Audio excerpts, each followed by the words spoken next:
This gentleman actually revived recently, broke all the standing records of GRE score. Wow. Ladies and gentlemen, he scored 339 out of 340. He's none other than Mr. Saad Ahmed.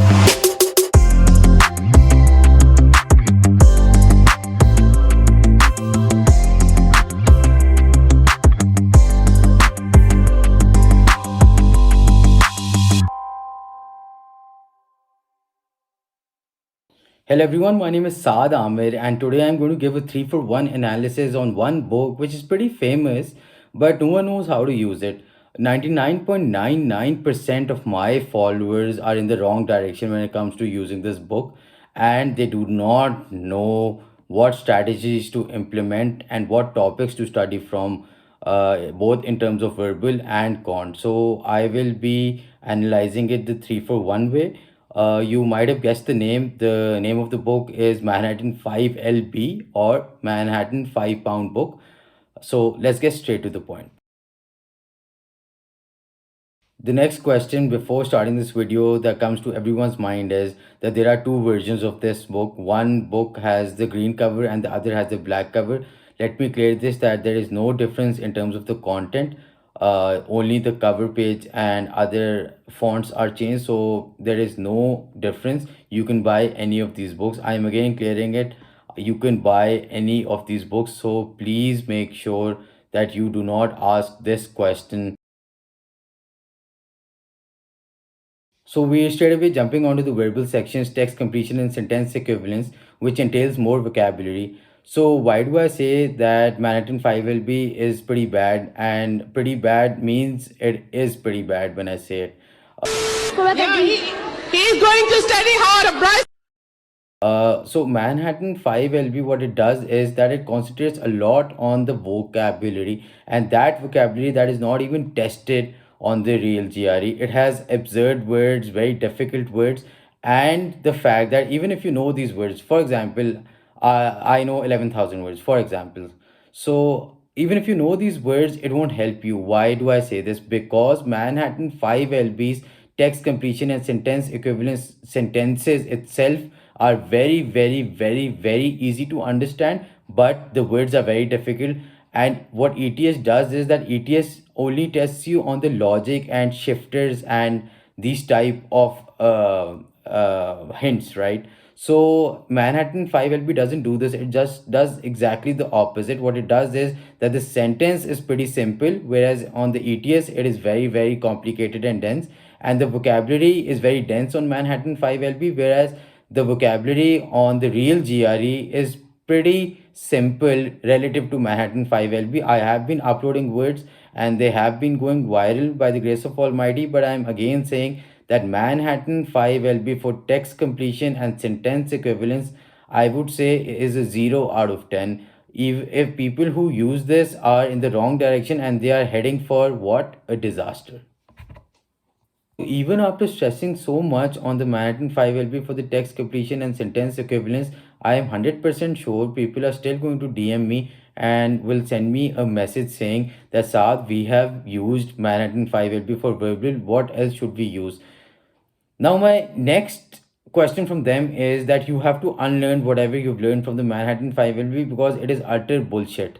And Fucking bullshit. Fucking bullshit. so now everyone is going to be asking me that Saad, you've told me about text completion and you've told me about sentence equivalence, but can we practice reading comprehension from the Manhattan 5LB? I don't understand why you want to use Manhattan 5LB for reading comprehensions when you have the gold resource of big book out there that has 27 tests itself and has so many real GRE questions that you cannot even imagine. Moving on to the reading comprehensions from Manhattan 5LB, I would want to say that the Manhattan 5LB reading comprehensions are at least 50 to 60% easier, if not more. Also, they cannot be compared to the ETS reading comprehensions because the ETS reading comprehension is pretty dense, is pretty complex, and it has a lot of shifters involved and it has a lot of twists and turns, whereas the Manhattan 5LB is pretty simple. That's the spread great. Now, what do I mean by the Manhattan 5LB being pretty simple for reading comprehensions? Firstly, it has a set pattern of questions that you will be easily able to crack with practice, whereas the real GRE doesn't have those type of questions. Secondly, the passages itself on the Manhattan 5LB are pretty engaging with some interesting topics, whereas on the real GRE or the big book or the ETS official guide, the passages you might have noticed are very, very dense, complex, and are pretty spot on when it comes to boring passages, and they are deliberately made and constructed in this way that they test your stamina and they're not engaging at all. So this is one thing that the Manhattan 5LB is pretty bad at. Its reading comprehensions are pretty simple, and I am telling you that when you solve the Manhattan 5LB for reading comprehension, you will hardly see an improvement when you shift to ETS official guide or the big book or the real GRE, because the passages are totally different, they're poles apart. Now, the next question that will come to your mind is that how is the Manhattan 5LB book for the quant section? I would say that the Manhattan 5LB is pretty okay when it comes to the quant section, but having said that, I would say that the Manhattan 5LB generally relies on very, very, very long working, whereas the real GRE does not rely on long working. Either you know the question's answer or you do not. You can solve each question within a minute. If I'm saying a minute, even that is more. So even you can solve each question in even 10 seconds if you know the concept, and they just so another thing that I want to tell you is that why is the quant section known as quantitative reasoning and not mathematics? Because they want you to reason out and not to do long working and not to implement a lot of rough work. I'm again saying that Manhattan 5LB is pretty okay when it comes to quant, but it requires a lot of working, whereas the real GRE doesn't. However, I will be diving down into all these topics and explaining them in detail, that what topics are good from the Manhattan 5LB and which are the topics that have to be avoided at any cost. So let's get straight to the point. Before I scrutinize each topic, I would want to tell you that the initial questions of the Manhattan 5 from each topic are pretty easy, and the last ones are difficult. So the difficulty level increases as you go from question 1 to, for example, question 30. So now I am literally going to name each topic, and then I'm going to tell you if you should do that from the Manhattan 5LB or not, because I know that people are still going to ask me which topics to do. So I thought that I might as well call out each topic in baby steps and then explain if this topic should be done or not. So starting from arithmetic, the Manhattan 5LB is pretty good when it comes to arithmetic. Then we move on to algebra. It is also very good when it comes to algebra. Then we move on to inequalities and absolute value. I would say that you should avoid this topic because, again, as I said, that the real GRE does not require a lot of complicated and long working. The Manhattan 5LB is a bit old school when it comes to inequalities and absolute value. So you should be avoiding this topic. So before I move on to the other topics, someone is definitely going to ask me that how do I check all these topics? I am also basically following the table of contents from the Manhattan 5LB. You can open that page and then you can see all these topics. They are in the same order that I'm making a video on. Now moving on to the topic of functions, formulas and sequences, I would say that the functions is decent from the Manhattan 5LB. But as far as the formulas and sequences are concerned, the real GRE doesn't test those type of questions. So keep that in mind. You can avoid those, or I would say, yeah, you shouldn't be doing those. Then comes the topic of fractions and decimals.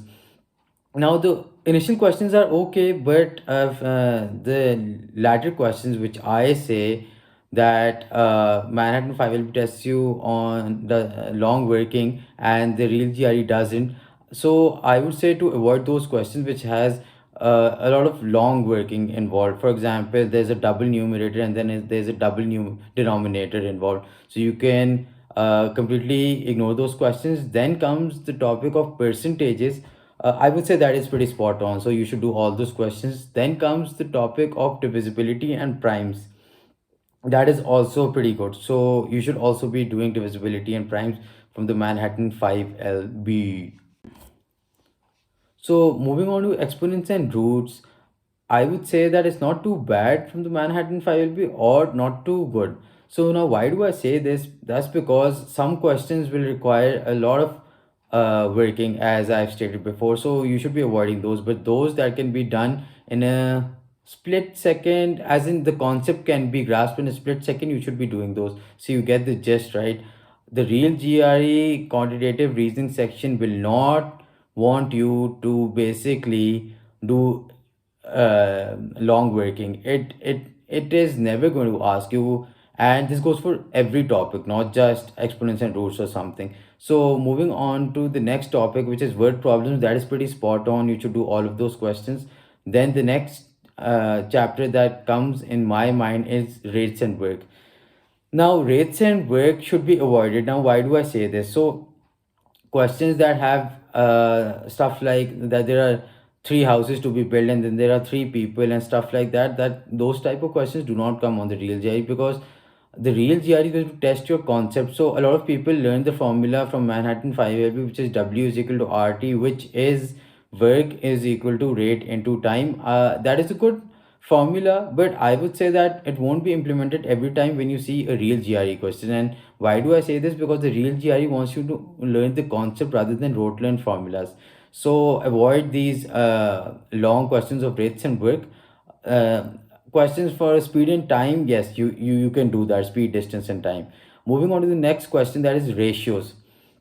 Now the ratios are pretty simple from the Manhattan 5LB, but what the real GRE basically wants you to know is that you should basically know how to approach combined ratio questions. For example, if you have a question that has ratio of red cars to blue cars and then blue cars to green cars, you should know how to combine these three ratios.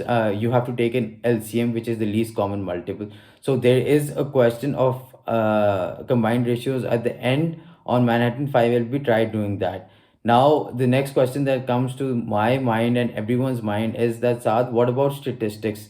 Statistics is pretty spot on from the Manhattan 5LB. Now statistics involves mean, median, mode, standard deviation, and weighted averages. I'm ignoring normal distribution because normal distribution from the Manhattan 5LB is not good.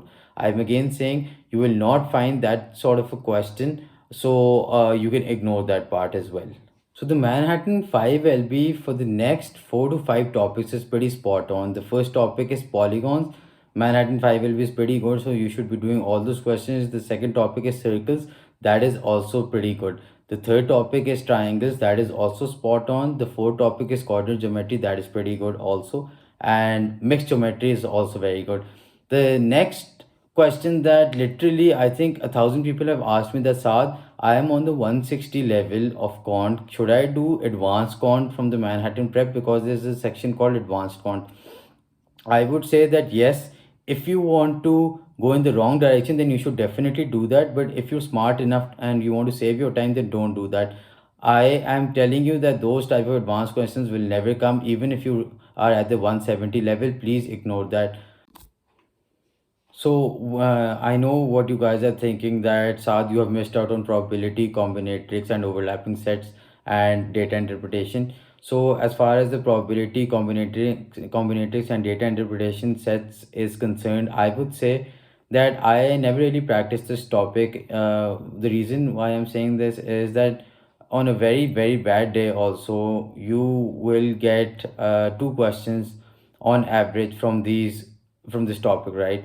One question is going to be pretty simple and you will be able to solve it even without practice, and one question is going to be pretty difficult. But even if you still want to practice this topic, then I would say Magoosh is better than Manhattan as far as the probability, combinatorics, and overlapping sets are concerned. The next topic that comes to everyone's mind is what about data interpretation? So I've already made a very extensive video on data interpretation, and I've told you that the big books data interpretation is spot on.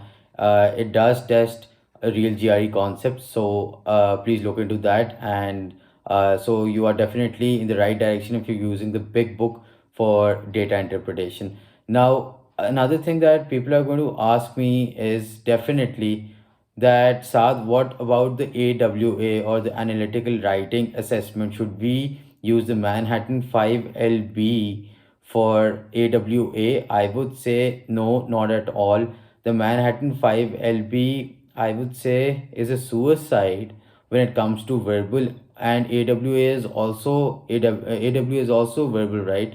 So I would say not to use AWA, use the ETS official guides. They have samples also. So there is a sample of 6 out of 6, 5 out of 6, 4 out of 6. So you will know what things to write. Also, I've also uploaded my issue essay and argument essay on Instagram and Facebook. So you can see that also. That is what they want. You should keep it simple. You should not make mistakes as far as the grammar is concerned, or the punctuation is concerned, or the spellings are concerned, or paragraphing is concerned. No fancy words are literally no fancy words are required. Okay, so this is another thing that I want to tell. People use extensive vocabulary. Yes, you can use that, but only if you know how to use that. You can't use extensive vocabulary and not use it contextually. So that is a red flag, because ETS does get to know that you've learned those words and you're trying to put them in.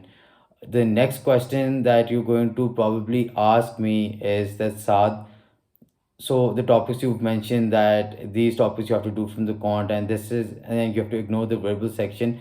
We do not have a lot of questions when it comes to verbal, so you only have ETS official guide. So I would say that the big book is the gold resource when it comes to verbal. I'm again saying the big book is the gold resource. It has so many questions that you cannot even imagine. So use that for verbal and use the ETS official guides. Don't use any other thing.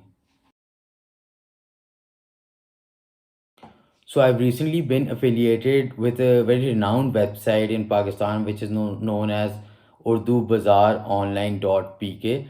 It delivers books to your doorstep, and it has 7,000 plus books. So if you implement the discount code, which is GRE341 SAD, I'm again saying GRE341 SAD. Now, how do you spell it? GRE, then the number is 341, and then SAD, SAAD. You will get a 10% off, and that's flat 10% off. And you can buy any book. So they can range from GRE, GMAT, TOEFL, IELTS, SAT, CFA, and I don't know what else. So you can use that discount code. I'm going to write that in the description also, and we'll post the link to that website. This is for now only for Pakistanis, but I am making a website. So the online payment gateway will also be implemented soon. So right now it's only for Pakistanis. I know a lot of people are going to tell me, because I have a lot of international students also asking that, Saad, how do we purchase these books, or how do we get the big book, or stuff like that. By the way, the big book is also available on that website. Every book that you want will be available on that website. Literally every book. So I am making a website soon. It's going to be up in a couple of weeks, I think. So the online payment gateways will be there. It will be delivered to the international audience as well. But having said that, right now the coupon code and this stuff is available for my country right now, which is Pakistan. Yes, you will be getting a flat 10% discount wherever you are in Pakistan. And I can assure you that the quality and price of the books are going to be the best in the country. I hope this video was useful, and let's ace the GRE the 341 way.